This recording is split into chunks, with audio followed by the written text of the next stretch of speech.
एके mathematics classes online platform पर आप सभी प्यारे बच्चों को स्वागत है। इस चैनल पर सिर्फ एनसीईआरटी कंटेंट ही पढ़ाई जाएगी। जो प्यारे विद्यार्थीगण जो कंपटीशन की तैयारी करना चाहते हैं तो इस चैनल के माध्यम से सफलता प्राप्त कर सकते हैं। उन लोग के लिए बहुत हेल्पफुल होगी। इस चैनल पर क्लास 6 to 12 तक सभी एनसीईआरटी किताब के इम्पोर्टेंट टॉपिक को डिटेल से बताई जाएगी, पढ़ाई जाएगी। इसलिए जितने भी कंपटीशन लेवल के स्टूडेंटों को बहुत हेल्प होगी, बहुत मददगार होगी इस चैनल। चलिए आज हम लोग समय व्यतीत न करते हुए कुछ इस टॉपिक पर हम लोग चर्चा करते हैं। आज हम लोग विज्ञान सब्जेक्ट यानी साइंस से कुछ टॉपिक को लिया गया है जो आप लोग समझ सकते हैं। इसे तो पहले जानते भी होंगे, लेकिन अब उसके बारे में कुछ हल्का सा समझ लेते हैं। चलिए हम लोग चलते पहले विज्ञान। आखिर विज्ञान की डिफिनेशन तो हम लोग बहुत सारे पढ़े हैं, उसी क्रम में भी कल हम लोग डिफिनेशन पढ़ रहे हैं। क्या कि विज्ञान वह व्यवस्थित और प्रमाणित ज्ञान है जो अवलोकन, ऑब्जर्वेशन, प्रयोग, एक्सपेरिमेंट एंड तर्क, रीजनिंग के आधार पर प्राप्त किया जाता है। यानी विज्ञान के अंतर्गत किसी भी चीज को हम लोग अवलोकन करते हैं, इसके बाद प्रयोग करते हैं, इसके बाद तर्क पूर्वक समझते हैं। ये सब सारा चीज फैक्ट अगर मिल गया तो उसको विज्ञान के अंतर्गत रख लेते हैं। अब दूसरे के रूप में हम लोग कह सकते हैं क्या कि जब हम किसी वस्तु, घटना या प्रकृति चीजों को देखकर, सोचकर, समझकर और प्रयोग करके उसके सच्चे कारणों को पता लगा लेते हैं तो उसे विज्ञान के अंतर्गत रखते हैं, विज्ञान कहलाता है।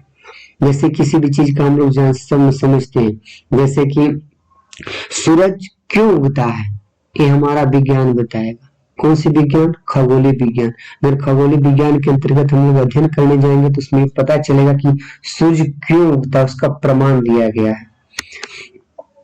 फिर हम लोग सब समझते हैं कि नीचे चीजें क्यों गिरती है, यानी कि कोई भी वस्तु को ऊपर जो फेंकते तो नीचे क्यों गिरती है। इसका भी साइंस में एक बहुत बड़े कारण है कि गुरुत्वाकर्षण बल। अगर गुरुत्वाकर्षण बल नहीं होता तो कोई भी वस्तु को ऊपर फेंका जाए तो पृथ्वी पर नहीं गिर पाए, क्योंकि ग्रेविटी का कारण है। कि हम लोग गुरुत्वाकर्षण चैप्टर में हम लोग पढ़ेंगे आखिर क्यों पृथ्वी किस कारण बस खींचती है, कौन सी शक्ति है पृथ्वी में जिसके कारण किसी वस्तु को खींचती है। हम लोग गुरुत्वाकर्षण चैप्टर, ग्रेविटेशनल फोर्स के चैप्टर से मिलेंगे। और अगला क्या है, पौधे कैसे भोजन बनाते हैं, ये सब सारे चीज के बारे में हम लोग बायोलॉजी से अध्ययन करेंगे। यानी बायोलॉजी में पढ़ेंगे क्या कि कोई भी पौधा, कोई भी जीव प्राणी आखिर अपना भोजन कैसे बनाता है, उसको भोजन की आवश्यकता क्यों होती है, ये सब चीज का प्रमाण है। सब सारा चीज का हम लोग प्रमाण कहाँ देखते हैं तो साइंस सब्जेक्ट में पढ़ते हैं। इतिहास भूगोल में नहीं मिलने वाला है सब, ये सब जब भी मिलेगा तो साइंस में ही मिलेगा। किस चीज को ऑब्जर्वेशन करना है, किसको एक्सपेरिमेंट करना है, हम लोग कैसे रीजनिंग, कैसे तार्किक करना है, कैसे समझाना है, सब सारा चीज के बारे में साइंस में मिलेंगे। जैसे हमारे वायुमंडल में मान लीजिए ऑक्सीजन भी है, बहुत सारे गैसों की समूह है, तो उसमें ऑक्सीजन भी है जिसको हम लोग ऑब्जर्व करते हैं, लेते हैं हम लोग। तो वो सारा चीज हम लोग फैक्ट जब भी मिलेगा तो साइंस, यानी साइंस पढ़ने से ही सारा चीज का यानी कि दिक्कत की सामना, जो भी दिक्कत की सब जो सामना हो तो उसको कैलकुलेशन किया जा सकता है, उसका निष्कर्ष निकाला जा सकता है साइंस सब्जेक्ट में ही। अब हम लोग इसको समय व्यतीत न करते हुए आगे अध्ययन करते हैं क्या। अब आपसे एक नंबर का सवाल आता है, कभी भी कॉम्पिटिटिव एग्जाम में पूछ देता है कि ठीक है कि विज्ञान के जनक आखिर है कौन, विज्ञान के जनक किन्हें कहा गया है। तो ऐसे सभी की मान्यता है कि बहुत सारे माने कि वैज्ञानिक के अंतर्गत बहुत सारे आदमियों को देखा गया कि विज्ञान का अलग अलग तर्क देते हैं, विज्ञान में अलग अलग जनक का भी नाम आता है सामने। लेकिन हाँ, उसमें भी याद रखिए 2 वैज्ञानिक का नाम आता है, यानी कि फादर ऑफ साइंस कहा जाता है, 2 व्यक्ति का नाम आता है। फर्स्ट में आता है गैलीलियो गैलीली की, और सेकेंड में आता है अरस्तू। याद रखिए अरस्तू को। तो अब इसमें भी दोनों को बच्चे लोग बहुत कंफ्यूज में हो जाते हैं। ये एनसीईआरटी का ही फैक्ट है कि बहुत सारे स्टूडेंट लोग कंफ्यूज हो जाते हैं कि अरस्तू को हम टिक करेंगे या गैलीलियो गैलीली को कहेंगे। तो उस जगह पर क्वेश्चन पे विशेष करके ध्यान दीजिएगा। आधुनिक विज्ञान के जनक अगर कहेगा मॉडर्न साइंस, अगर आधुनिक विज्ञान के जनक कहेगा तो गैलीलियो गैलीली को मारेंगे। इसलिए क्वेश्चन को विशेष करके केयर कीजिएगा, ध्यान पूर्वक पढ़िएगा। तो इसी तरह एनसीईआरटी क्वेश्चन बहुत कठिन होता है समझना, इसलिए ध्यान दीजिएगा, क्वेश्चन पर 2-3 बार समझ लीजिएगा कि क्या क्वेश्चन में लिखा हुआ है। तो आधुनिक विज्ञान के जनक कहेगा तो गैलीलियो गैलीली को मारेंगे। अब प्राचीन पद्धति आधारित विज्ञान को कहेंगे हम तो अरस्तु को। वहां पर जब भी क्वेश्चन पूछा जाए कि विज्ञान के जनक कौन है, तो उसमें 2 रीजन हमेशा रहेगा, या तो आधुनिक विज्ञान के जनक और नहीं तो प्राचीन पद्धति विज्ञान पर आधारित, ये 2 रहेगा। ये दोनों चीज को कंफर्म सोच समझ के कीजिएगा, याद रखिएगा। अब हम लोग चलते हैं कि विज्ञान को मुख्यतः हम लोग 3 भागों में बांटे हैं। अगर हम लोग देखा जाए तो विज्ञान को मुख्यतः 3 भागों में बांटा गया है। फर्स्ट नंबर में प्राकृतिक विज्ञान, जिसको हम लोग नेचुरल साइंस कहते हैं। ऐसे तो बहुत सारे स्टूडेंट को ये मालूम है कि विज्ञान को 3 भागों में बांट दिया गया, फिजिक्स, केमिस्ट्री, बायोलॉजी, वो तो खैर है ही, लेकिन मुख्य रूप से विज्ञान को 3 भागों में बांटा गया। कौन कौन, याद रखिएगा। नेचुरल साइंस यानी कि प्राकृतिक, नेचुरल साइंस यानी प्राकृतिक विज्ञान, और फिर हो जाएगा सेकेंड में हो जाएगा सोशल साइंस, फिर थर्ड में हो जाएगा फॉर्मल साइंस। याद रखिएगा, यही 3 प्रकार के विज्ञान को बांटा गया 3 भागों में। तो प्राकृतिक विज्ञान, तो प्राकृतिक विज्ञान के अंतर्गत हम लोग क्या क्या चीज पढ़ते हैं, तो प्राकृतिक विज्ञान के अंतर्गत ही प्राकृतिक विज्ञान को 3 भागों में बांटा गया है। याद रखिएगा, प्राकृतिक विज्ञान को 3 भागों में बांटा गया है, फिजिक्स, केमिस्ट्री एंड बायोलॉजी। अब व्यवहारिक ज्ञान को भी हम लोग अलग अलग चरणों में देखते हैं। जैसे हम लोग उसमें व्यवहारिक ज्ञान जो है, व्यवहारिक जो साइंस यानी कि सोशल साइंस जो है, तो उसमें भी हम लोग तो पढ़ते हैं ना, यानी साइंस तो इसमें भी टैग लगा हुआ है ना कि सोशल है लेकिन साइंस भी है। सोशल साइंस, एगो फॉर्मल साइंस, एगो नेचुरल साइंस। साइंस 3 प्रकार की, टाइप्स ऑफ थॉट यानी कि 3 प्रकार के। कौन कौन, फर्स्ट में natural science, second social science, third में फॉर्मल साइंस। और सब में हम लोग अलग अलग पढ़ते हैं, यानी कि हम लोग नेचुरल साइंस में पढ़ते हैं फिजिक्स, केमिस्ट्री, बायोलॉजी यानी कि भौतिकी, रसायन और जीव विज्ञान। उसी प्रकार से हम लोग देखते हैं सोशल साइंस में यानी कि अर्थशास्त्र, समाज शास्त्र, मनोविज्ञान, जितनी भी सारा चीज हम लोग पढ़ते हैं जो व्यवहार से रिलेटेड है, वो हम लोग आते हैं क्या, सोशल साइंस के अंतर्गत। औपचारिक विज्ञान के अंतर्गत अगर हम लोग देखते हैं तो औपचारिक विज्ञान के अंतर्गत देखते हैं तो हम लोग को गणित, तर्कशास्त्र जिसको हम लोग रीजनिंग कहते हैं, संकेत विज्ञान, ये सब सारा चीज जो हमारा आएगा ये हमारा औपचारिक विज्ञान के अंतर्गत आएगा। तो सब सारा चीज जितने हमारा जो टॉपिक मिल रहा है ये विज्ञान का ही अंतर्गत है। तो ऐसे नहीं कि मूल रूप से कभी के विज्ञान को 3 भागों में बांटा गया, फिजिक्स, केमिस्ट्री, बायोलॉजी, तो ये भी सही है, लेकिन आपसे वहां पर पूछ देगा कि मुख्यतः कितने भागों में विज्ञान को बांटा गया है। तो याद रखिएगा 3, फर्स्ट में natural science, social science, formal science, और सभी साइंसों को अलग अलग रूपों में तोड़ा गया है। जैसे हम लोग देख सकते हैं यहाँ पर बहुत सारे साइंस मिल भी रहे हैं।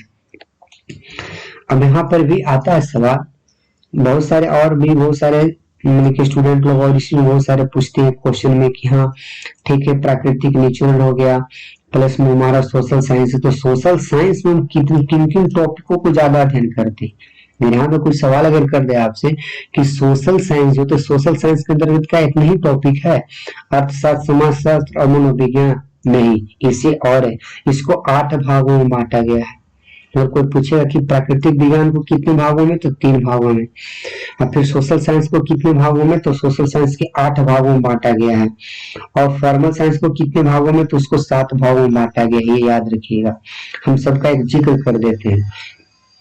अगर हम लोग नेचुरल यानी प्राकृतिक विज्ञान जो है, नेचुरल साइंस जो है, तो उसमें याद रखिएगा फिजिक्स, केमिस्ट्री, बायोलॉजी, भौतिकी, रसायन शास्त्र और जीव विज्ञान, ये 3 चीज ये प्राकृतिक विज्ञान के अंतर्गत आता है। सामाजिक विज्ञान के अंतर्गत है यानी सोशल साइंस के अंतर्गत आएगा अर्थशास्त्र, राजनीतिक शास्त्र, समाज शास्त्र, मनोविज्ञान, इतिहास, मानविक विज्ञान, भूगोल, कानूनी अध्ययन। ये सब सारा चीज हम लोग कहाँ मिलेगा, तो व्यवहारिक विज्ञान यानी कि सोशल साइंस में। याद रखिएगा सोशल साइंस को हम लोग 8 भागों में बांटे हैं, 8 भागों में बांटा गया है। अब चलते हैं औपचारिक विज्ञान, तो औपचारिक विज्ञान को हम लोग 7 भागों में बांटे हैं। फर्स्ट में हो जाएगा गणित, तर्क शास्त्र यानी तार्किक शास्त्र, जो हम लोग जिसको लॉजिक बोलते हैं, जिसको रीजनिंग बोलते हैं हम लोग।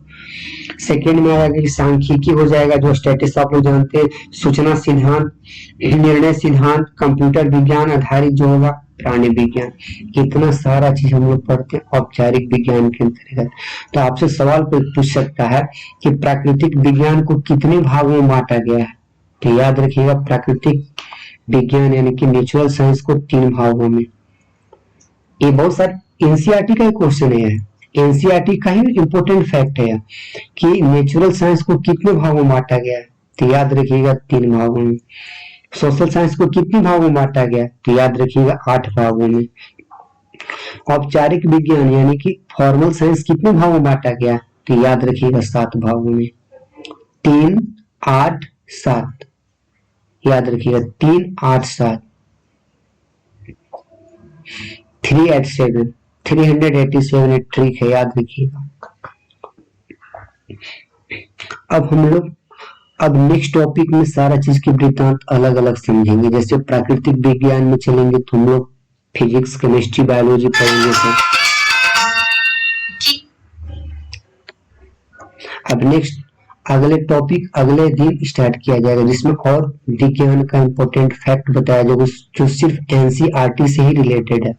सिर्फ एनसीईआरटी के सिवा हम अलग बुक से नहीं इस्तेमाल करेंगे, जो भी पढ़ाएंगे तो सब एनसीईआरटी फैक्ट रहेगा।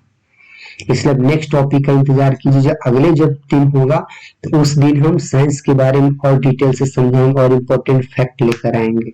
और उस दिन चलेंगे विज्ञान में चलेंगे जीव विज्ञान कि बायोलॉजी क्या है, बायोलॉजी किसे कहते हैं। ऐसे हम लोग फिजिक्स, भौतिक को भी लेके चलेंगे, रसायन शास्त्र को। लेकिन अगले दिन का टॉपिक रहेगा जीव विज्ञान कि जीव विज्ञान किसे कहते हैं, जीव विज्ञान का खोज किसने किया।